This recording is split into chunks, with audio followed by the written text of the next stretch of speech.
दोस्तों नमस्कार। प्रखर आस्था देख रहे हैं आप। मैं हूं आपके साथ विमलेश शुक्ल।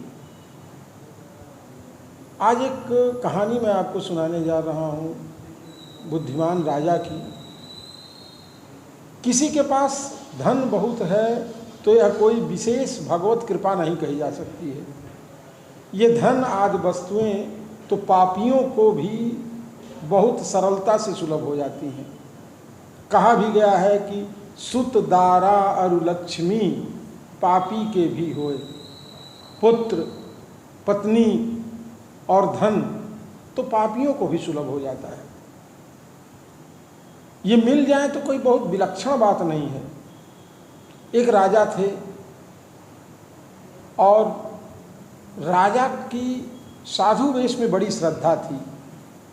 वो साधुओं की बड़ी सेवा करते थे। जहाँ भी कोई मिल जाए उसे अपने घर लाना, उसकी सेवा करना, धन संपदा देना, ये उनकी दिनचर्या में शामिल होता।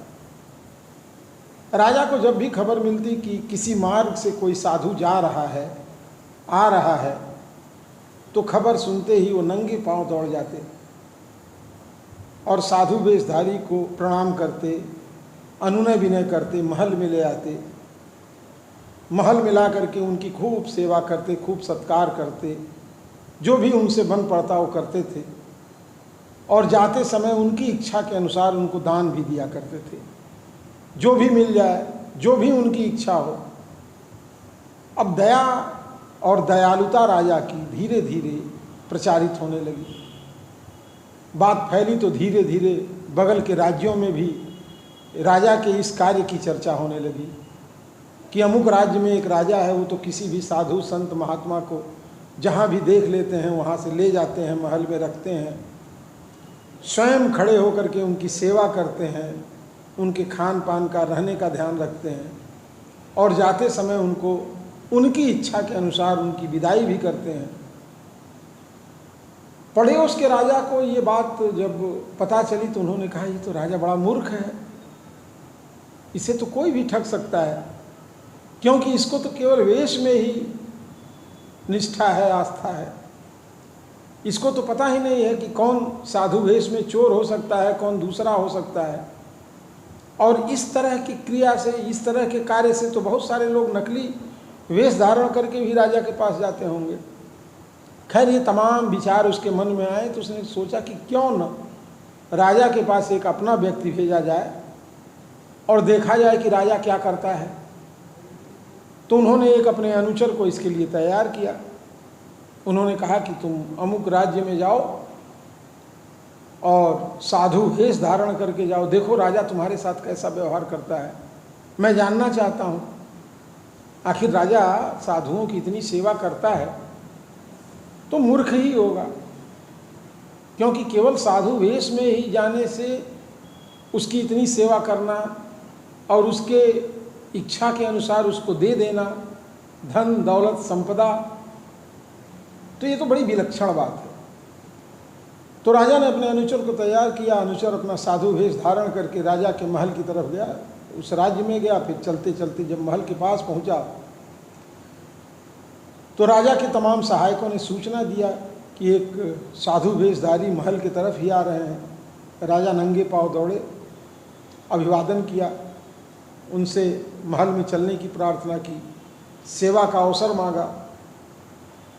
तो वेशधारी था, वो तो दूसरे राज्य का था, दूसरे राजा का अनुचर था। वो तैयार हो गया, वो महल चला गया। राजा सेवा में लग गए। वो महात्मा जी की सेवा करने लगे, तरह तरह के पकवान, तमाम सुविधाएं, सब कुछ।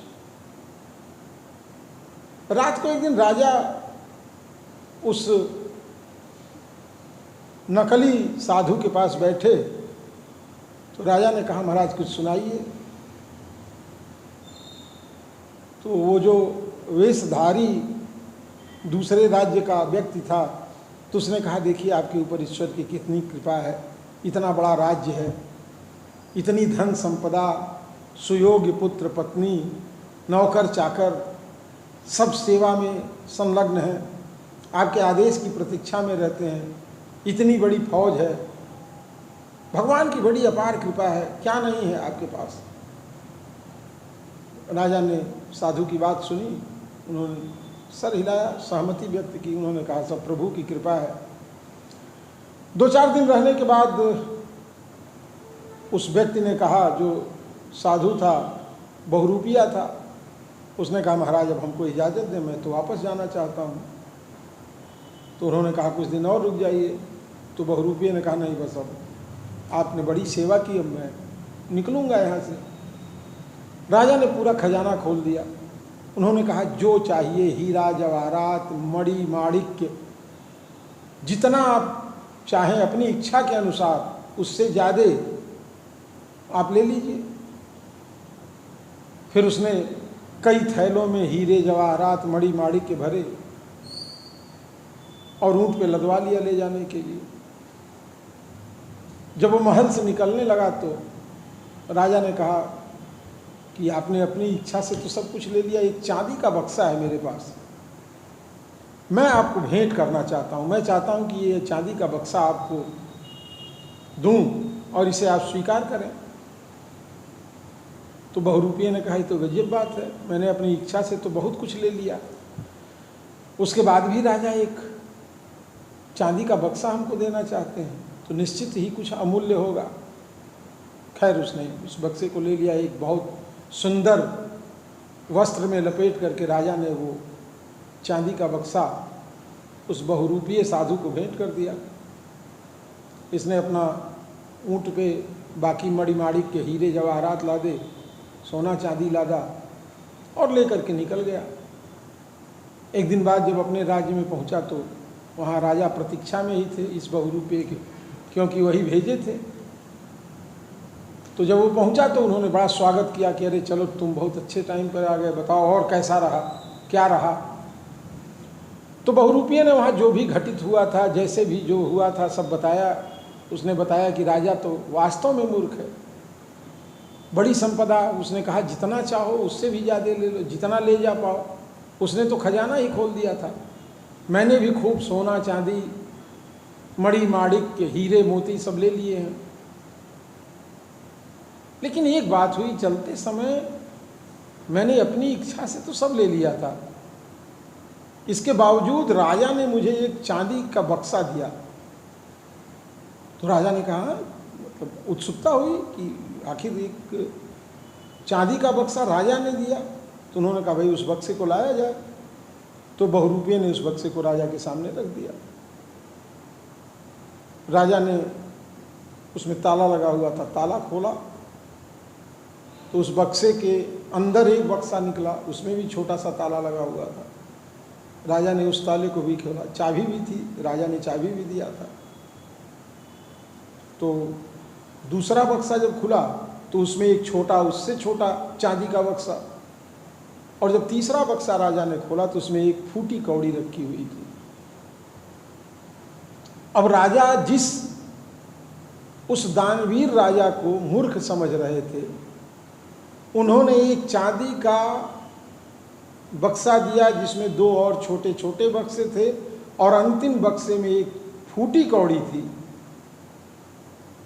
तो राजा ने उस बहुरूपीय को कहीं न कहीं से तो पहचान ही लिया था, लेकिन उनकी अपनी श्रद्धा साधु वेश में थी, इसलिए उन्होंने कहीं कोई प्रतिकार नहीं किया और उस चांदी के बक्से को भेज करके राजा ने जो उपहार में दिया था, उन्होंने इसका मतलब समझा दिया कि स्थूल शरीर, सूक्ष्म शरीर और कारण शरीर, जो सबसे बड़ा बक्सा है वो स्थूल शरीर है, उसके अंदर सूक्ष्म शरीर है, और जो सबसे छोटा बक्सा है वो कारण शरीर है, और उसके भीतर क्या है, फूटी कौड़ी।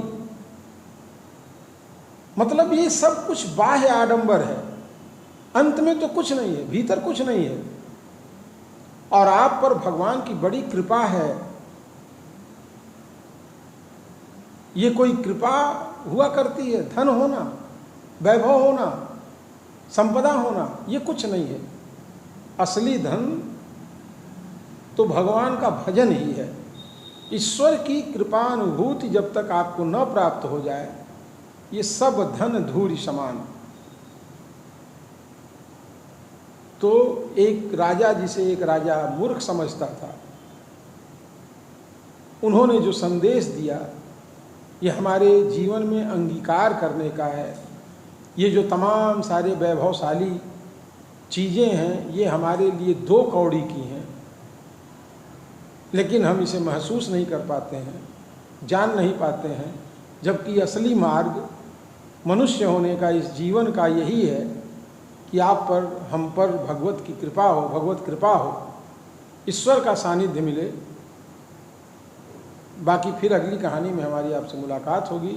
हमें अनुमति दें। नमस्कार।